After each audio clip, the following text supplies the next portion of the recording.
Apagam as velas por Jack, o imortal, que zombou do tempo e do tribunal. Com o mar nos olhos, voltou a lutar, pois viu o fim do mundo e quis recomeçar.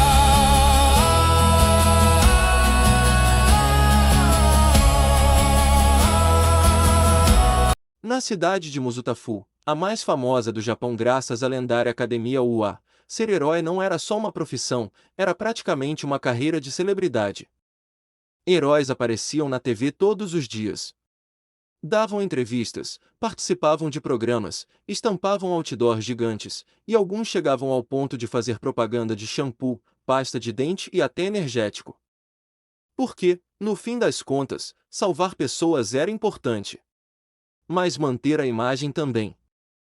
Só que Muzutafu não era feita apenas de heróis licenciados.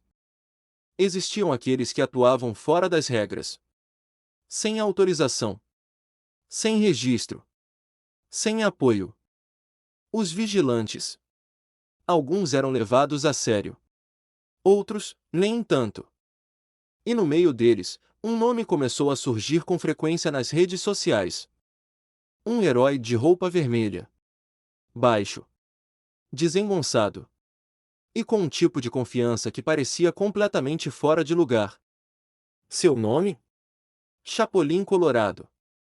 Ou como muitos comentavam, o herói que aparece, mas ninguém sabe se vai salvar ou piorar tudo. Ele sempre surgia da mesma forma. Sempre. Quando alguém, em desespero, gritava: "Ó! E agora, quem poderá me defender?" E então? POF. Às vezes com um pequeno atraso, ou tropeçando na própria entrada. Eu. Uma pausa dramática. O Chapolin Colorado. E logo depois, com o peito estufado. Não contavam com a minha astúcia. Mesmo que, na maioria das vezes, nem ele soubesse qual era o plano. Teve uma vez que um casal brigava no meio da rua. "Você nunca me escuta. E você só reclama." A discussão só aumentava. Pessoas ao redor começaram a olhar. Algumas já pegavam o celular para gravar. Até que a mulher, irritada, gritou: "OH! Quem poderá me defender?" POF. Chapolin aparece, direto contra um poste. Toque. Ele cai para trás. Fica alguns segundos parado. Depois levanta lentamente, como se nada tivesse acontecido, ajeitando a anteninha. Eu vim ajudar. O casal fica em silêncio. Confuso. E então começa o conselho, que rapidamente vira um caos. Chapolin mistura frases motivacionais com exemplos completamente sem sentido, compara o relacionamento deles com uma batalha contra múmias, fala sobre estratégia emocional nível máximo, e em certo momento começa a discutir com ele mesmo. "Não, Chapolin, isso não faz sentido, mas é claro que faz, Chapolin." O casal se olha. E começa a rir. Primeiro baixo. Depois alto. A tensão desaparece. A discussão perde o sentido. E, de algum jeito completamente inexplicável, eles fazem as pazes. Meses depois, se casaram. E até hoje ninguém entende como aquilo funcionou. Muito menos o próprio Chapolin. Viram só? Não contavam com a minha, estratégia emocional avançada. Em outro caso, bem diferente. Um garoto sofria bullying. Todos os dias. Empurrões. Zombarias. Risos. Até que, num momento de desespero, ele gritou: "Ó! E agora, quem poderá me defender?" POF. Chapolin aparece. Dessa vez, sem cair. O garoto, com os olhos cheios de raiva, disse: "Eu quero me vingar deles." Chapolin ficou em silêncio por alguns segundos. Algo raro. E então respondeu, com um tom mais sério do que o normal: A vingança nunca é plena, mata a alma e envenena, entendeu? O garoto abaixou a cabeça. A raiva ainda estava ali. Mas já não parecia a mesma. Então o que eu faço? Chapolin cruzou os braços. Pensou. Coçou a cabeça. Bom, eu posso te ensinar a se defender. O treinamento foi caótico. Golpes errados. Quedas desnecessárias. Explicações confusas. Mas, no meio de tudo isso, havia algo real. Coragem, confiança e quando chegou a hora, o garoto enfrentou os valentões. Não com ódio, mas com firmeza. E isso foi o suficiente. Eles recuaram. Não porque foram derrotados, mas porque perceberam que ele não era mais o mesmo. Com o tempo, vídeos como esses começaram a se espalhar. Alguns riam e outros criticavam. Esse cara é um herói ou uma piada? Como alguém assim ajuda pessoas? Ele é estranho. Mas também havia quem dissesse: ele é diferente, mas ele ajuda de verdade. E pouco a pouco, Chapolin Colorado começou a ganhar fãs. Mesmo sem entender exatamente como. Era exatamente isso que um adolescente lia, sentado no chão do seu quarto. As pernas cruzadas. O notebook apoiado sobre elas. A luz da tela iluminava seu rosto na escuridão do quarto. Seus olhos passavam por cada comentário, cada postagem, cada vídeo. Alguns rindo, outros elogiando. E então, um sorriso apareceu em seu rosto. Um sorriso simples, mas sincero. Por que aquele herói estranho? Aquele vigilante atrapalhado. Era ele. O garoto fechou o notebook devagar. Olhou para o teto por alguns segundos. E soltou um pequeno suspiro. E ele levou a mão até a cabeça, bagunçando o próprio cabelo. Não contavam com a minha astúcia. O garoto coloca o notebook no chão com cuidado, como se estivesse largando um tesouro raro. Ele se espreguiça, faz aquele barulhinho de coluna, crack, e caminha até a janela. Ele abre a cortina devagar.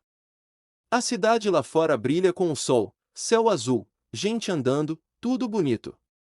E ele solta um suspiro dramático, digno de protagonista cansado da vida. Ah, que vida difícil! Ele olha pro relógio no pulso. Silêncio. Mais um suspiro. Tô atrasado. Ele pega a mochila jogada em cima da cama com um movimento rápido, como se estivesse atrasado, porque claramente estava. Sem nem conferir se esqueceu algo, Soiler, provavelmente esqueceu, ele corre até a porta, abre, sai e tranca tudo num reflexo automático. Segurança em primeiro lugar. Murmura, já virando pra não ir pelas escadas. Sem pensar duas vezes, ele corre até a sacada. 1 segundo silêncio. 2 segundos. Vai dar certo, eu acho. E pula do terceiro andar. Lá embaixo, uma senhora tranquila regava suas flores, cantarolando baixinho, completamente em paz com a vida, até que... Tudo! O garoto aterrissa perfeitamente de pé, fazendo um barulho seco. A senhora dá um pulo tão alto que quase derruba o regador. Chespirito! Ela grita, colocando a mão no peito. Eu já disse 1000 vezes pra você não pular do seu andar e me assustar, seu moleque idiota. Chespirito já estava saindo correndo, mas ainda vira o rosto enquanto dispara. Foi mal, senhorita Neves. Um silêncio perigoso. A veia da testa da mulher praticamente salta de raiva. Meu nome é Natsumi, seu moleque burro. Ela pega um vaso sem nem pensar e arremessa. O vaso passa raspando pela cabeça do garoto. Uou! Ele desvia no reflexo, sem nem diminuir a velocidade. Quase vira crime isso aí. Ele continua correndo pelas ruas, segurando a alça da mochila enquanto desvia de pedestres como se estivesse em um jogo. Sai da frente, missão urgente. Ele fala, pulando uma bicicleta parada. Mesmo com a correria, ele tá sorrindo. Um sorriso leve, animado, daquele tipo que mostra que ele realmente acredita no que quer. Até que ele passa por uma loja de eletrônicos.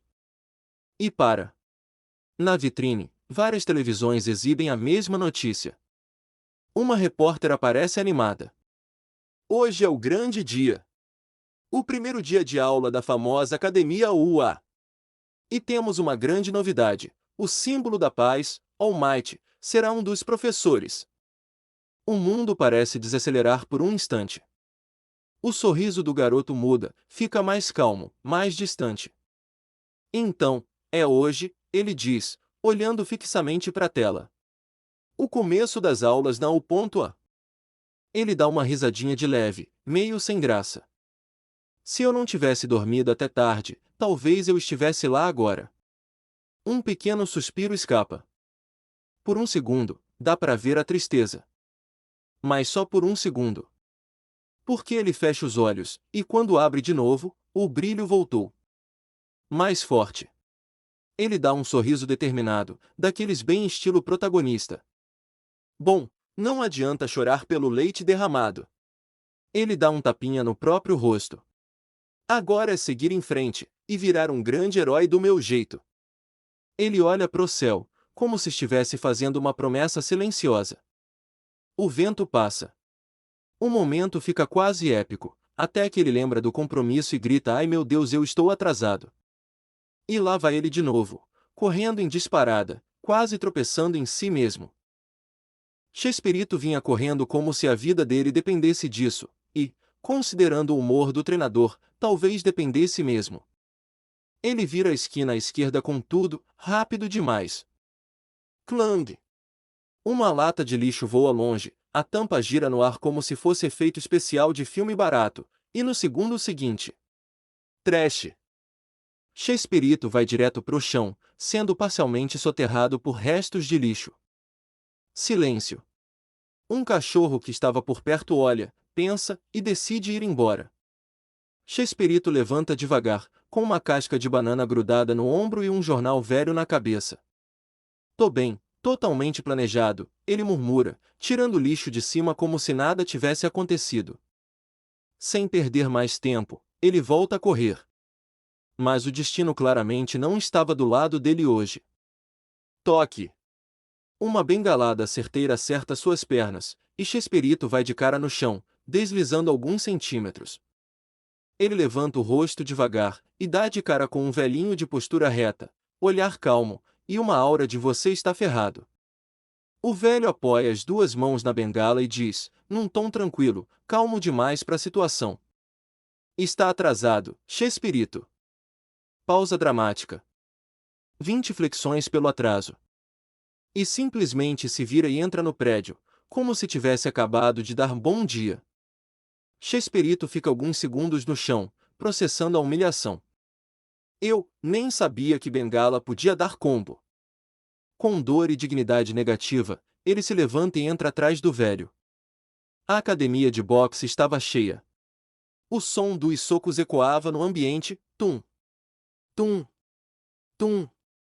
Cordas rangendo, gente treinando, suor no ar. Chespirito chega, larga a mochila perto da parede e já se joga no chão. 1, 2, 3, começa a contar, fazendo flexões com a alma quase saindo do corpo. Alguns caras ao redor dão uma olhada, já acostumados com a cena. "Esse aí vive pagando multa", comenta um deles. Depois de um tempo que pareceu uma eternidade, ou uns 30 segundos, na cabeça dele, Chespirito termina e se levanta tremendo. 20, completas, sobrevivi. Ele vai até o treinador, que estava observando outro aluno bater no saco de areia. Chespirito dá uma alongada meio desajeitada, estica os braços, gira o pescoço e fala, tentando parecer profissional: "Terminei as 20 flexões, já posso começar a treinar?" O velho vira lentamente a cabeça, encarando ele com aquele olhar de quem já sabe que vem problema. "Você trouxe suas luvas?" Silêncio. O cérebro de Chespirito faz um barulho imaginário. Tela azul na cabeça e erro. O sorriso dele congela. Uma gota de suor escorre. Eu trouxe, ele começa, gaguejando, quer dizer, eu trouxe vontade. Muita vontade. O velho fecha os olhos por um segundo. Respira fundo. E então? Seu moleque idiota! A academia inteira parece parar por meio segundo. 30 flexões. Agora! Chespirito fica imóvel. Mas, mestre, tecnicamente, vontade não conta como equipamento? 40. Já tô descendo. Já tô descendo. Ele se joga no chão mais rápido do que caiu na lata de lixo. Alguns alunos da academia começaram a rir ao ver a cena, como se estivessem assistindo a um programa de comédia ao vivo. Alguns até cochichavam entre si, enquanto outros imitavam discretamente a queda de Chespirito, aumentando ainda mais o clima descontraído do lugar. Depois de um tempo, Chespirito finalmente terminava suas 40 flexões. Seu corpo inteiro tremia, os braços pareciam prestes a desistir a qualquer momento, e o suor escorria pelo rosto, pingando no chão. Finalmente, 40. Sem aguentar mais, ele simplesmente desaba de cara no chão, ofegante, espalhado como se tivesse sido derrotado em uma batalha. Seu peito subia e descia rapidamente, tentando recuperar o ar. Ele fica ali por alguns segundos, largado, até sentir alguém puxando sua gola com firmeza. Ei, não fica largado no meio da academia. Vai pro banheiro lavar esse rosto. A voz era firme, mas não agressiva. Era Charles. O lutador o levanta com facilidade, colocando de pé como se não pesasse nada. Valeu, Charles, diz Chespirito, ainda meio tonto. Esse velho, parece que gosta de me ver sofrer e passar vergonha. Charles solta uma leve risada, daquelas curtas, e apoia a mão no ombro dele. Ele é assim com todo mundo, mas contigo é diferente. Ele pega mais pesado porque vê potencial. E bastante, por sinal.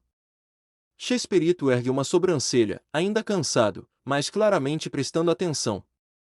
Se você aguentar isso tudo, continua Charles, com um pequeno sorriso, vai virar um grande lutador.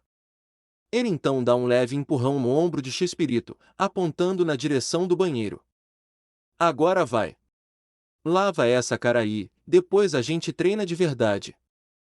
Chespirito apenas concorda com a cabeça, ainda recuperando o fôlego, e começa a caminhar lentamente até o banheiro. Ao entrar, o ambiente é mais silencioso, com o som leve da água escorrendo de uma das torneiras. Ele se aproxima da pia, abre a torneira e joga a água no rosto várias vezes, sentindo o frescor aliviar o cansaço. Aproveita e molha também o pescoço, deixando a água escorrer. Ele então levanta a cabeça e encara o espelho. Seu rosto estava claramente exausto, olhos levemente caídos, cabelo bagunçado, gotas de água misturadas com suor. Mas havia algo a mais ali. Determinação. Chespirito observa seu próprio reflexo por alguns segundos, respirando mais calmamente agora. E, mesmo cansado, um pequeno sorriso surge no canto do seu rosto. Chespirito empurra a porta do banheiro com o ombro e sai ainda enxugando o rosto com a toalha. O vapor quente escapa junto com ele, enquanto o cheiro de sabonete barato se mistura com o suor pesado da academia. Ele respira fundo, como se estivesse se preparando não só para o treino, mas para mais um desafio. Do outro lado, encostado nas cordas do ringue, Charles já o esperava. Tinha um par de luvas nas mãos, gastas, o couro rachado e escurecido pelo tempo. Aqui, disse ele, jogando as luvas em direção ao Chespirito. Usa as minhas antigas pra gente treinar. Chespirito pega as luvas no ar. Só de aproximar do rosto, o cheiro forte de suor velho quase faz ele recuar.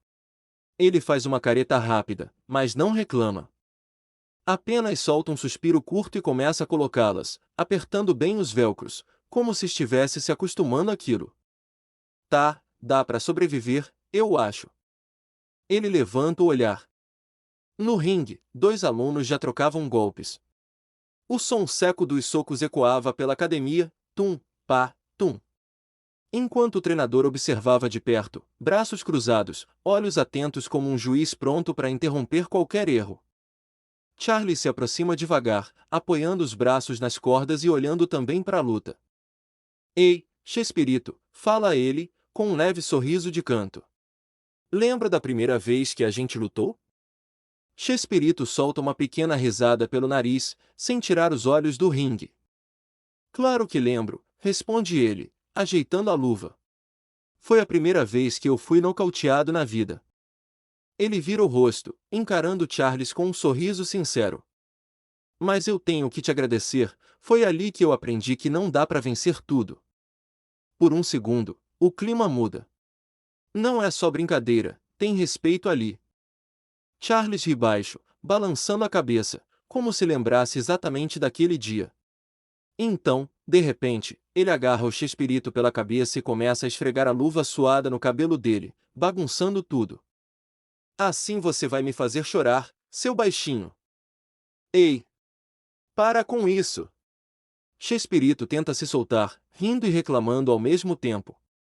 Isso tá fedendo! Os dois quase tropeçam na beira do ringue, como dois irmãos brigando de forma totalmente idiota. Seus idiotas! A voz do treinador corta o momento como um soco seco. Os dois congelam na hora. O treinador já estava olhando para eles, claramente irritado, com a testa franzida e os braços ainda cruzados. Isso aqui não é recreio. Se vieram brincar, podem ir embora agora, antes que eu quebre vocês dois no treino. Os dois caem na risada, aquele tipo de riso leve depois de um treino pesado, até que, de repente, um bip, bip, bip, estranho começa a ecoar.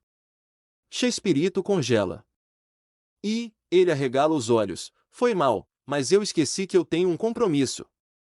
Sem dar tempo para ninguém entender, ele se solta dos braços de Charles, pula para fora do ringue meio desengonçado e começa a tirar as luvas às pressas, quase tropeçando no próprio pé. Ele enfia a mão na bolsa como se estivesse tentando esconder um segredo de todos e pega sua bolsa e começa a correr. Charles pisca, confuso. Ué, mas, agora? O treinador cruza os braços, já irritado. Aonde você vai, garoto? Volta aqui! E seu covarde! Chespirito já estava praticamente na porta quando olha por cima do ombro e responde com um sorriso meio culpado. Foi mal, vovó, o dever me chama. E some.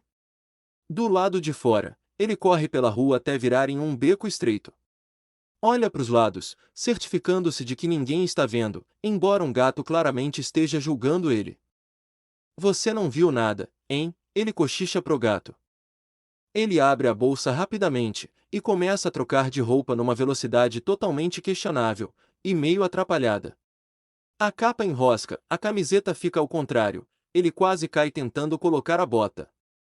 Enquanto isso, suas anteninhas começam a piscar em amarelo, fazendo um som cada vez mais urgente. Já vai, já vai. Nem todo herói nasce pronto, sabia? Depois de alguns segundos caóticos, silêncio. Então, ele surge. Totalmente vestido de chapolim colorado. Ele ajusta os óculos com um ar confiante, mesmo um pouco tortos, pega sua marreta biônica, dá um giro dramático, erra o equilíbrio, quase cai, mas se recupera como se fosse tudo parte do plano. Perfeito! Ele sorri, orgulhoso. Quer dizer, quase perfeito. Ele coloca uma mão na cintura e levanta a marreta. Tá na hora de virar herói. Uma brisa passa dramaticamente, mesmo sendo um beco fechado, ninguém entende de onde veio o vento. Ele dá um passo à frente, pisa numa latinha, escorrega, mas sai correndo mesmo assim como se nada tivesse acontecido. E assim, nosso herói parte mais uma vez para o desconhecido. Qual será o próximo perigo que ele vai enfrentar? Será algo simples, ou completamente absurdo como sempre? Descubra, no próximo episódio.